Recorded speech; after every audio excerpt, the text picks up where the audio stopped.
Napasmado ang bunganga. Beep, beep, beep, beep, beep. Ang tagalupa na viral ang mukha. Bip, bip, bip, bip, bip. Bumibip, bip, bip, bip, bip, bip, bip, bip, bip, bip, bip, bip na ba? Ang lahat! Martian! Beep, beep, beep, beep. Enrico Pañero! Bip, bip, bip, bip, bip. Beep, beep, beep, Bip, beep, bip, bip, bip, bip. Bip, bip, bip, bip, bip. Tikilaok! Tikilaok! Beep, beep, beep, beep, beep. Ito na ang 101.1 Yes FM Balitang Hoy! Yan, nakita nyo ba mga Yes Friend, ano? Ang pagsosorry ni Secretary John Vic Remulla sa nag-viral na paghuli sa isang lalaki na topless na naghahalo ng simento. Ay, oo, napanood ko yan. Oh, so ngayon mga Yes Friend ay nagsorry na itong si DILG Secretary John Vic. Paano siya nagsorry, Martian? Sabi niya, di sorry! Hindi ganoon. Ay, di ba?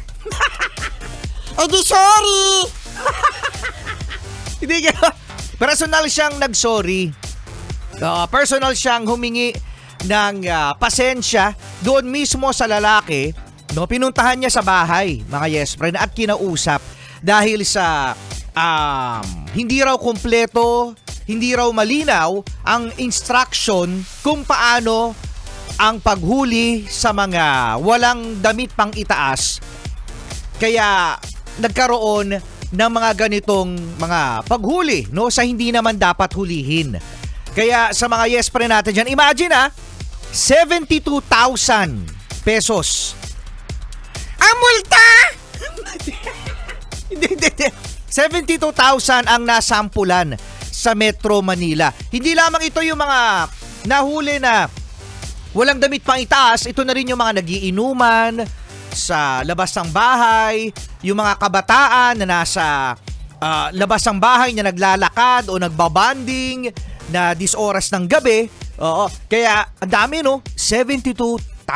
At na-realize ni Secretary John Vic na walang klarong rules para sa paghuli dito sa mga nabanggit na mga na mga sinabihin natin mga Yes Friend na nakatopless, mga gumagala sa gabi ng mga kabataan, mga nagiinuman. Yan. So, sabi nga mga Yes Friend ang paghuli dapat common sense. Iisipin kung tama ba yon o mali.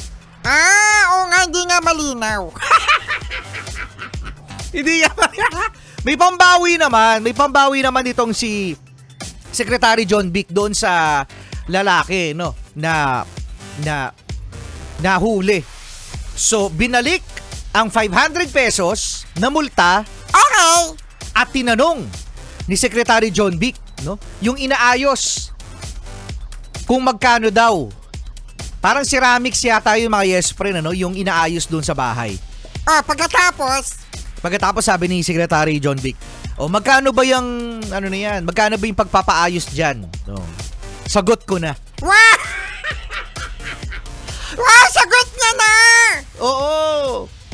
Sagot na ni Secretary John Vic yung pagpapaayos doon sa kung ano man yung inaayos ng topless na lalaki na yun.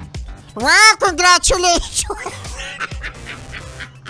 Sana lahat ng nagsusorry ganyan. Sana na. So, alamin natin mga Yes Friend kung may kakahantungan pa ba itong rules na ito. Yung paghuli sa mga ganyan dahil, again mga Yes Friend, sabi nga ay common sense. So, wala pang malinaw. So, iaano ba to? Titignan pa, aayusin pa. Okay. O ano, sa umpisa na lang ulit. O hindi gano'n, inaayos nga Ay, naayos ba? Pero at least nag-sorry. Oo, totoo naman, nakaka-appreciate naman yun mga Yes Friend. Personal pa. O, paano yung sorry? Di sorry! Hindi ganon! Hindi pala. Pasensya na. Ganon. Di sorry! Hindi nga ganon! Ustedes no sé que le den hasta abajo.